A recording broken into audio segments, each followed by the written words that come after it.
नमस्कार विद्यार्थी मित्रांनो, विदर्भ आयएस अकॅडमीच्या या यूट्यूब चॅनलवर तुमचे परत एकदा मनापासून स्वागत. आज आपण परीक्षेच्या दृष्टीने महत्त्वाची असणारी एक पर्सनॅलिटी पाहणार आहोत.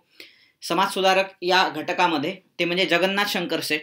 तुम्ही जर क्वेश्चन्स पाहिले आयोगाचे, स्पेशली कंबाईनमध्ये, राज्यसेवा मेन्समध्ये देखील किंवा प्रिलिम्समध्ये देखील, सो यांच्यावर क्वेश्चन विचारण्याची जी आयोगाची फ्रिक्वेन्सी आहे ती प्रचंड आहे. म्हणजे तुम्हाला दरवर्षी असं होणारच नाही की पेपर आला आणि जगन्नाथ शंकर सेटवर एकही क्वेश्चन नाही. सो कोणत्या ना कोणत्या पेपरमध्ये तुम्हाला जगन्नाथ शंकर सेटवर आयोगाने क्वेश्चन विचारलेले आहे. त्यामुळे आपण ही पर्सनॅलिटी आज भयंकर डिटेल आपण त्याला डिस्कस करणार आहोत. हे माझं शॉर्ट इंट्रोडक्शन आहे. आपण आता डिस्कस करायला सुरुवात करू. बघा, जगन्नाथ शंकर सेठ यांचा जन्म जो आहे तो 10 फेब्रुवारी 1803 मध्ये झालेला आहे आणि मृत्यू 1865. आता भरपूर लोकांना इतिहासाचा अभ्यास म्हटलं की त्यांना थोडंसं हेक्टिक पण जाते डेट्स लक्षात ठेवायला. सो तारखा पाठ करायची गरज नाहीये, फक्त इन जनरल लक्षात असू द्या किंवा 1803 मध्ये जन्म झाला होता आणि 1865 मध्ये मृत्यू. म्हणजे तुम्हाला हे कुठं काम येऊ शकते. फॉर एक्झाम्पल, स्टेट बोर्डाचं जे पुस्तक आहे त्यामध्ये असं दिलेलं आहे की 1885 ला काँग्रेसच्या स्थापनेमध्ये जगन्नाथ शंकर सेठ यांचा पुढाकार होता. सो हे चुकीचं आहे. 1865 मध्येच त्यांचा मृत्यू झाला. मग 1885 ला ते काँग्रेसच्या स्थापनेमध्ये कसे असतील? किंवा आयोगाने जर उद्या एखादा प्रश्न दिला तुम्हाला तर तुम्ही जजमेंट घेऊ शकता की जगन्नाथ शंकर सेठ काँग्रेसच्या स्थापनेत होते की नाही. त्यांचा मृत्यू तर 65 ला झालेला आहे बाबा, तर मग ते त्याच्यामध्ये नसतील.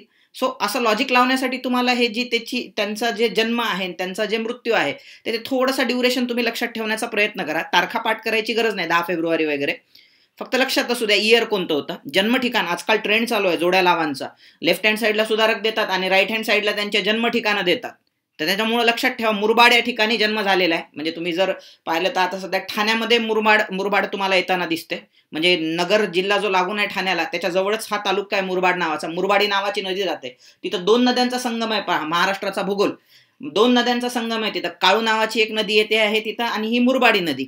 सो ह्या 2 नद्यांच्या संगमावर तुमचं मुरबाड वसलेलं आहे. पुढे जाऊया आपण. त्यांचं ओरिजिनल आडनाव जे आहे, जगन्नाथ त्यांचं नाव होतं. त्यांच्या वडिलांचं नाव शंकर सेठ होतं आणि ते दैवज्ञ ब्राह्मण होते. दैवज्ञ ब्राह्मण म्हणजे कोकणस्थ जे असतात किंवा आपण त्यांना चित्पावन ब्राह्मण किंवा कोकणस्थ ब्राह्मण म्हणतो. त्याच्यामध्ये पण भरपूर सारे प्रकार पडतात. त्यापैकी जे सोनार ब्राह्मण असतात त्यांना दैवज्ञ ब्राह्मण म्हणतात.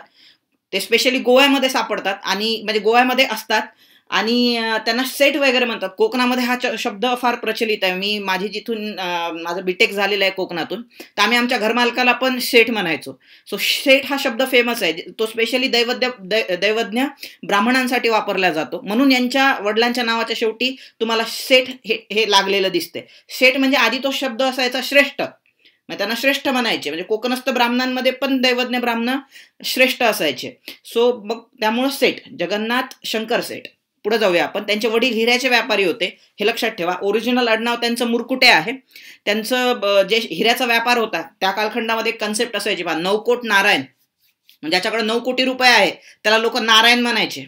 मग तसे त्याचे वडील 9 कोट नारायण होते त्या कालखंडामध्ये. त्यांच्याकडे प्रचंड संपत्ती होती आणि तुम्हाला ऐकून आश्चर्य होईल की हा माणूस ब्रिटिशांना कर्ज द्यायचा. म्हणजे तो ब्रिटिशांचा सावकार होता त्या कालखंडामध्ये.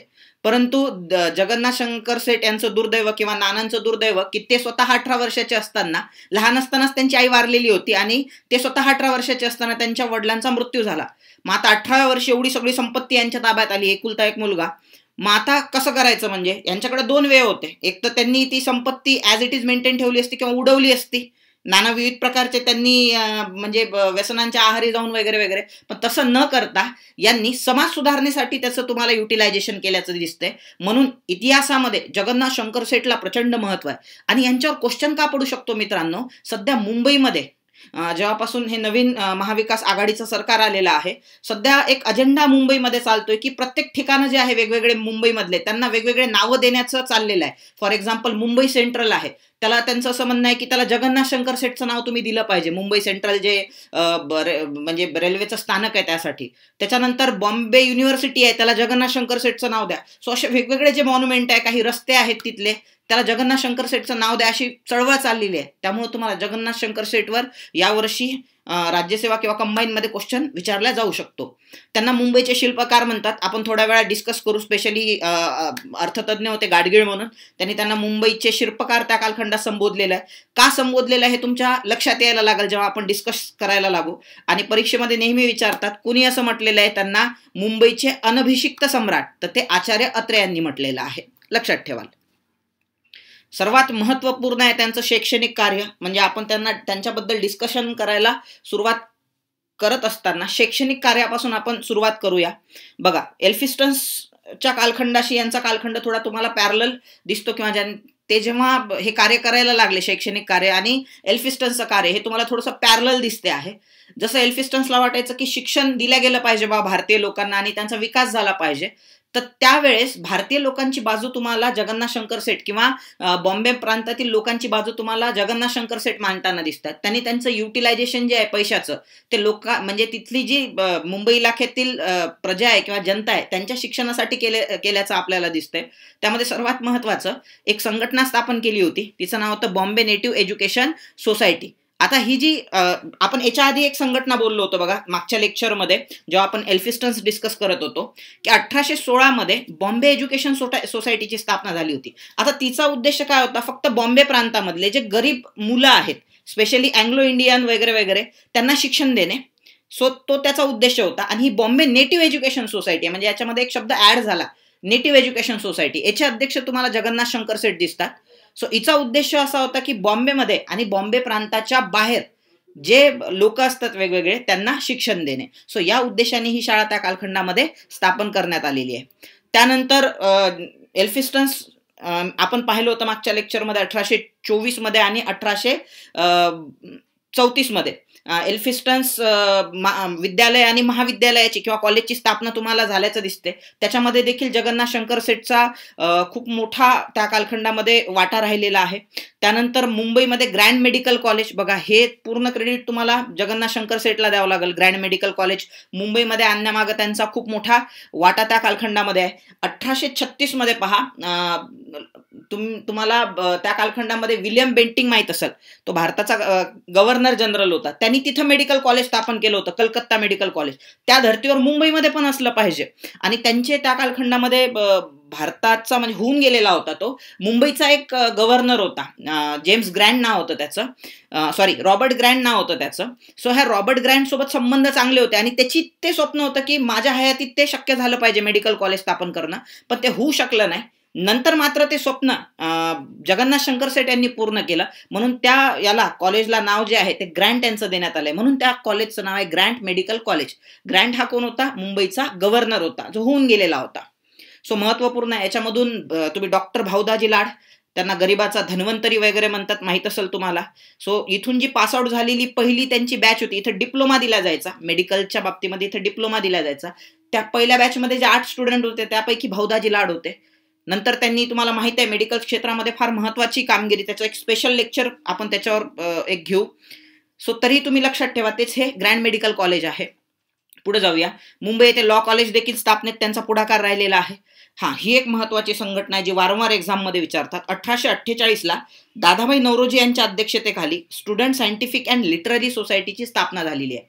आता नावातच उत्तर आहे. याचा उद्देश काय असणार मित्रांनो? सायंटिफिक, विद्यार्थ्यांमध्ये जो वैज्ञानिक, आणि दुसरं म्हणजे लिटरली साहित्यिक दृष्टिकोन डेव्हलप करण्यासाठी. म्हणजे आधी विद्यार्थी तुम्हाला मोस्ट ऑफ द केसेसमध्ये फक्त साहित्य, कवी, लिटरेचर याच्यामध्ये गुंतलेले दिसतात, पण कुठंतरी तुम्हाला जगन्नाथ शंकर सेठ याच्या पुढे एक स्टेप जाऊन सायंटिफिक व्ह्यू डेव्हलप करताना विद्यार्थ्यांचा दिसत आहेत. म्हणजे हे फार महत्वाचं आहे. त्याच्यामध्ये आणखी काही बाकीचेही मेंबर आहेत. फॉर एक्झाम्पल विश्वनाथ मंडलिक आहे त्याच्यामध्ये, डॉक्टर भाऊदाजी लाड आहे, दादाभाई नौरोजी तर आहेच, आणि आपले जगन्नाथ शंकर सेठ पण आहे. सो या सर्वांनी याच्यामध्ये तुम्हाला ही संस्था उभारण्यामागं खूप जास्त एफर्ट्स घेतल्याचे तुम्हाला दिसतात. पुढे जाऊया आपण.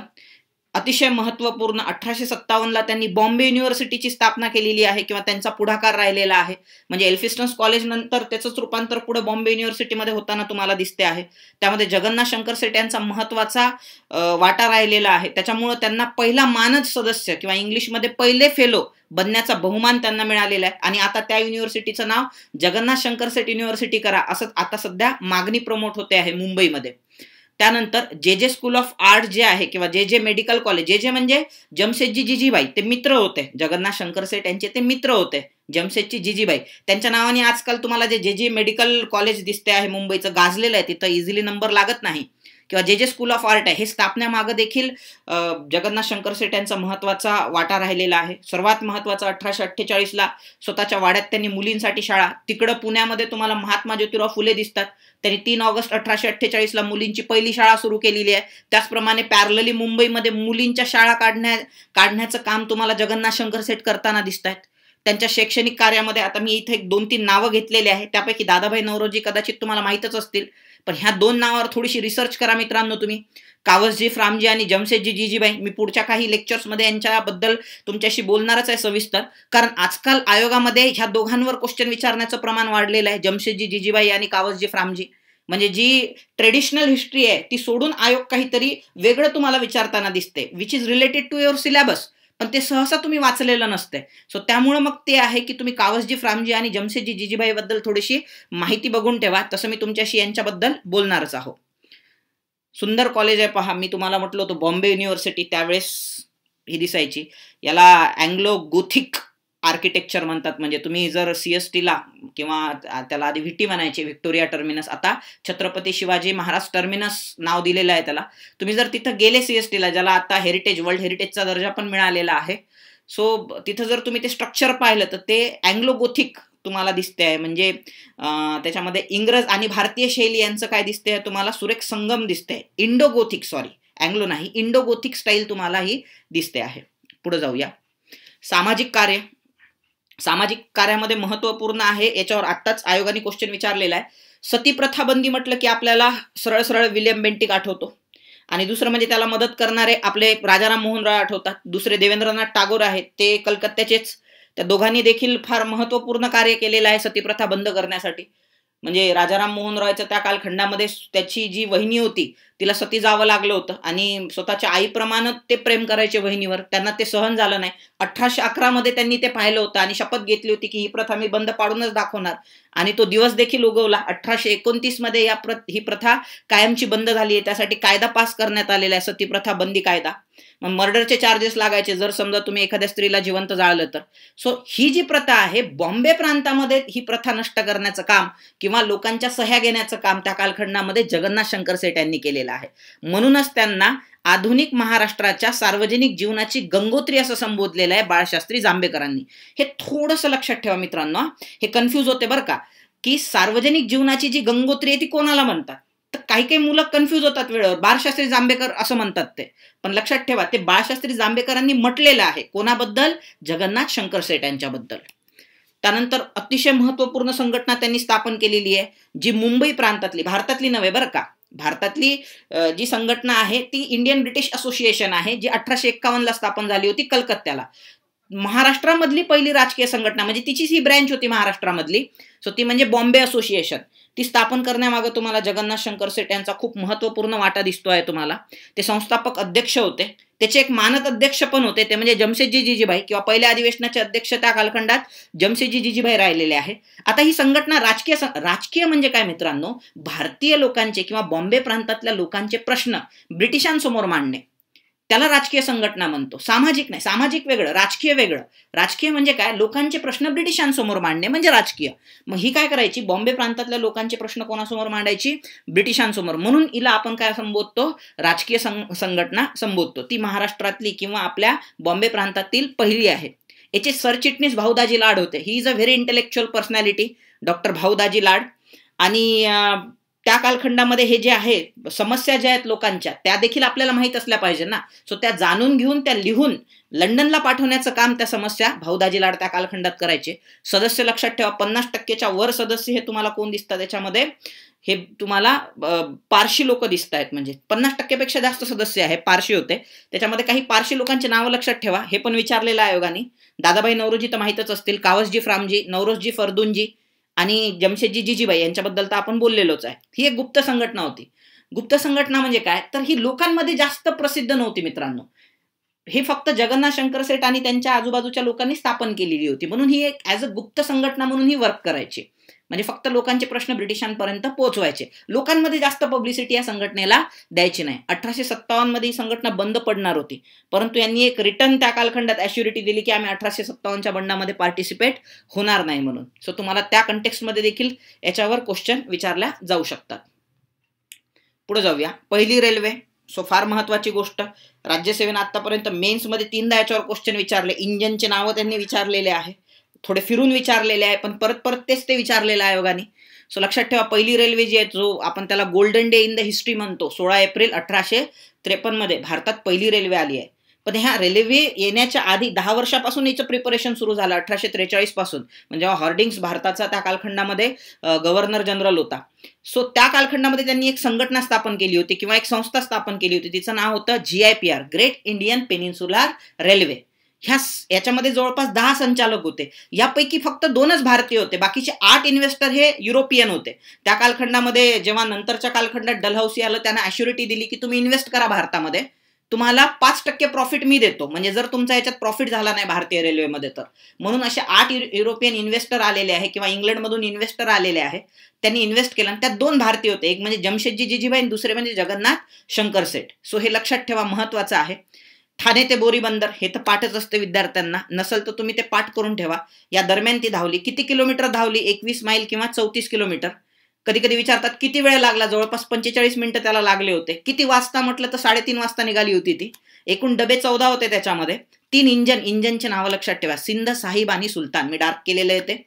त्यानंतर त्यामध्ये ॲट अ टाइम 400 प्रवासी त्यामध्ये बसलेले होते.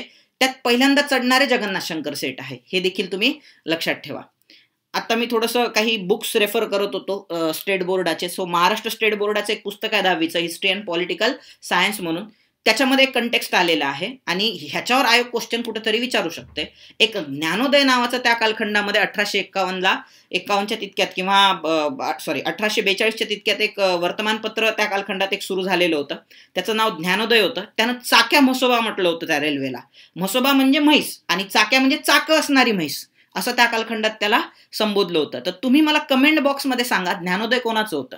जे स्टँडर्ड बुक आहे आपले कठारे, गाठाळ, याच्यामध्ये तुम्हाला सुरुवातीच्या काही म्हणजे एक पहिल्या दुसऱ्या चॅप्टरमध्ये त्याचं उत्तर मिळून जाईल, पण ते उत्तर मला तुमच्याकडून अपेक्षित आहे. आणि ह्या वर्तमानपत्राचं वैशिष्ट्य लक्षात ठेवा. या टाईपच्या आयोगाने क्वेश्चन विचारले, हे ब्रिटिशांना जस्टिफाय करायचं आहे आणि ख्रिश्चन मिशनऱ्यांचा किंवा ख्रिश्चन धर्म भारतात पसरवण्यासाठी या वर्तमानपत्राचा फार महत्वाचा वाटा राहिलेला आहे बरं का. सो ते तुम्ही मला कमेंट बॉक्समध्ये सांगा की ज्ञानोदय हे वर्तमानपत्र कोणाचं होतं. पुढे जाऊया आपण. त्यानंतर आणखी कोणकोणते कामं केले ते आपण डिस्कस करूया त्यांचे. 1861 मध्ये जगन्नाथ शंकर सेठ यांनी मुंबई काउन्सिलचे सदस्य, बघा 1861ला एक इंडियन काउन्सिल ऍक्ट आला. आताला इंडियन काउन्सिल का म्हणतात? कारण काउन्सिलमध्ये पहिल्यांदा इंडियन गेले होते. तसं मग जे बॉम्बेचं लेजिस्लेटिव्ह काउन्सिल होतं, कायदेमंडळ होतं, त्यात जे पहिले भारतीय गेलेले आहे, तर ते पहिले भारतीय जगन्नाथ शंकर सेठ. तर तुम्ही इन शॉर्ट असं म्हणू शकता, भारतात नाही पण महाराष्ट्रातले पहिले आमदार कोण? तर पहिले आमदार कोण आहेत? जगन्नाथ शंकर सेठ. भिवंडीला दंगल उसळली होती 1837 मध्ये. तेव्हा काही समाजकंटकांनी विठ्ठल मूर्तीचं भंजन त्या कालखंडात केलं, तोडून टाकली ती मूर्ती. तेव्हा असं झालं होतं की ब्रिटिशांनी न्याय देताना तुम्हाला हिंदू कम्युनिटीला त्याच्यामध्ये त्यांनी रिस्पॉन्सिबल धरल्याचं दिसतंय त्या दंग्यांमध्ये. तेव्हा स्वतःचं वजन खर्च करून किंवा स्वतःचा दबदबा वापरून जगन्नाथ शंकर सेठने जे रिअल बंडकर्ते होते किंवा दंगेखोर लोक होते त्यांना शिक्षा मिळवून दिलेली आहे. त्यानंतर सोलापूर, काही पुस्तकामध्ये सोलापूर दिलेलं आहे, ते चुकीचं आहे. सोलापूर येथील जी स्मशानभूमी आहे ती शिवडीला हरवण्याचं कार्य ब्रिटिशांनी त्यावेळेस चालवलं होतं. तेव्हा त्यांनी त्याला विरोध केलेला आहे, कारण लोकांची त्यामध्ये ससेहोलपेट होणार होती. भारतीय लोकांनी ज्युरीत बसून न्यायनिवाडा द्यावा. आधी फक्त ब्रिटिश लोक न्यायनिवाडा करायचे. मग आता जगन्नाथ शंकर सेठचं म्हणणं होतं ते अधिकार आम्हाला देखील मिळाले पाहिजे भारतीय लोकांना. सो त्या कालखंडामध्ये हे सगळं कॉन्ट्रीब्युशन पाहून त्यांना ब्रिटिशांनी जस्टिस ऑफ पीस नावाची पदवी दिली की सोसायटीमध्ये शांतता मेंटेन ठेवणारा आमचा हा राजदूत आहे. सो जस्टिस ऑफ पीस नावाची त्या कालखंडात पदवी बहाल केली. त्यांनी केलेल्या संस्था ह्या पाठ करून टाका मित्रांनो. कधी तुम्हाला याच्यावर क्वेश्चन विचारेल काही गॅरंटी नाही. तुम्ही हे सगळं जर वाचलं त्यांच्याबद्दल तर तुम्हाला खऱ्या अर्थानं वाटेल की नाही गड्या, खरंच हे मुंबईचे आजचे शिल्पकार आहेत. म्हणजे आजची जी मुंबई तुम्हाला दिसते आहे, ॲग्रो हॉर्टिकल्चर सोसायटी आहे, चिंचपोकळी गॅस एजन्सी आहे, जिओग्राफिकल सोसायटी आहे, Deccan vernacular society. Deccan vernacular society फार महत्वाची होती बरं का. सो व्हर्नॅक्युलर म्हणजे देशी, म्हणजे जे फॉरेनचे बुक्स असायचे. बघा ब्रिटिशांनी भारतामध्ये आल्यानंतर एक एशियाटिक सोसायटी ऑफ बंगाल नावाची एक संस्था 1784 मध्ये सो त्यांनी स्थापन केली होती त्या कालखंडात. सो तिचा उद्देश होता भारतातलं मटेरियल युरोपमध्ये ट्रान्सलेट करायचं, युरोपियन लँग्वेज किंवा इंग्लिश लँग्वेजमध्ये. सो ही जी होती डेक्कन व्हर्नॅक्युलर सोसायटी, ही युरोपमधलं मटेरियल भारतीय लँग्वेजमध्ये ट्रान्सलेट करायची. सो त्याच्यानंतरच्या कालखंडात मी तुम्हाला मागे सांगितलं ग्रँड मेडिकल कॉलेज, तर तिथं विद्यार्थीच येत नव्हते. मग ह्यांनी स्कॉलरशिप सुरू केली, स्वतःचे पैसे म्हणजे त्यांना द्यायला सुरुवात केली की तुम्ही या, मी शिकवतो तुम्हाला. जगन्नाथ शंकर शेठनी विद्यार्थ्यांना म्हटलं, पण विद्यार्थ्यांना इंग्रजीत जमत नव्हती. तर ह्या माणसांनी ह्या संघटनेचा वापर करून जगन्नाथ शंकर शेठ यांनी विद्यार्थ्यांना मराठीत पुस्तक अवेलेबल करून दिले. म्हणजे मेडिकल डिग्री म्हणजे मेडिकलचा अभ्यास त्यांनी मुलांना मराठीतून प्रिपेअर करायला किंवा रेडी करायला त्यांनी मदत केलेली आहे. सो असे भरपूर त्यांच्या जीवनातले बारीक सारीक मुवमेंट आहे जे दाखवून देतात की खऱ्या अर्थानं ते अनभिषिक्त सम्राट होते मुंबईचे. त्यानंतर बॉम्बे नेटिव्ह डिस्पेन्सरी सार्वजनिक दवाखाना होता तो, रॉयल एशियाटिक सोसायटी आहे, स्कूल ऑफ इंडस्ट्रीज आहे, उद्योगशाळा ज्याला म्हणतो, ह्या सगळ्या संघटनांची त्या कालखंडात त्यांनी स्थापना केलेली आहे.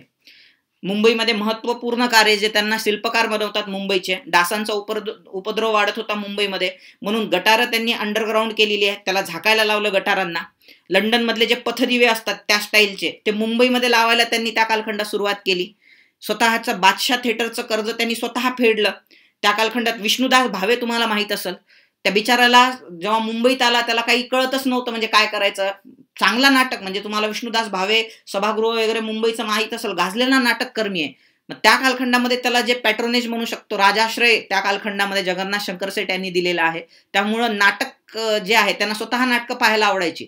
विष्णुदास भावे त्यांच्याच घरी राहायचे, जगन्नाथ शंकर शेठ यांच्या घरीच राहायचे. आणि जे नाटक म्हणतो आपण कलेमध्ये, सो त्याच्यावर फार जास्त उपकार आहे जगन्नाथ शंकर शेठ यांचे. रेल्वेची कचेरी स्वतःच्या घरातच जागा दिली चालवण्यासाठी. त्यानंतर मुंबईचा जो ग्रँड रोड आहे त्याच्या बाजूला जो तलाव आहे तो जगन्नाथ शंकर शेठ यांनीच बांधलेला आहे. प्रिन्स अल्बर्ट म्युझियम असू द्या, राणीचा बाग आता त्याला जिजाऊ किंवा माता जिजाऊ गार्डन म्हणतात म्हणजे. सो व्हिक्टोरिया गार्डन किंवा राणीचा बाग जे आहे ते लक्षात ठेवा बरं का, 153 एकरवर पसरलेलं आहे राणीचा बाग. आणि भारतामधली सर्वात जास्त वनस्पतीची डायव्हर्सिटी तुम्हाला राणीच्या बागमध्येच पाहायला मिळते.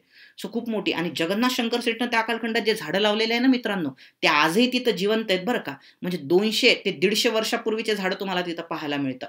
सो फार महत्वाची आहे राणीचा बाग किंवा व्हिक्टोरिया गार्डन त्याला म्हणतात. असो, त्यानंतर हे फार कमी लोकांना माहित असेल की वेगवेगळ्या बँकांच्या स्थापनेत देखील त्यांनी पुढाकार घेतलेला आहे.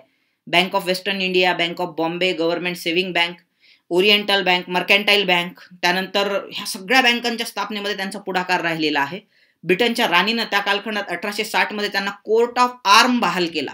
आता याच्या मागेही रिझन होतं. 1857च्या बंडामध्ये जगन्नाथ शंकर शेठ हे तुम्हाला ब्रिटिशांच्या पाठीशी उभे राहताना दिसत आहेत. ह्या कारणामुळं कदाचित त्यांना हे दिलेलं असू शकते, कोर्ट ऑफ आर्म म्हणतात. पण तुम्ही हे सगळं जर तुम्ही त्यांचं आतापर्यंतचं जर व्यक्तिमत्व पाहिलं तर कळते की नाही गड्या, हा माणूस खरंच एक्झामच्या दृष्टीनं आणि ओव्हरऑल मुंबईच्या इतिहासामध्ये ह्याला एक कुठंतरी अनन्यसाधारण स्थान आहे. सो तुम्हाला आजचं लेक्चर कसं वाटलं हे तुम्ही आम्हाला नक्की कळवा. खाली लिंक तुम्हाला जे डिस्क्रिप्शन बॉक्स आहे त्यामध्ये आधीचे जे लेक्चर आहे त्याच्या लिंक्स दिलेल्या आहेत, त्या तुम्ही पाहू शकता. धन्यवाद.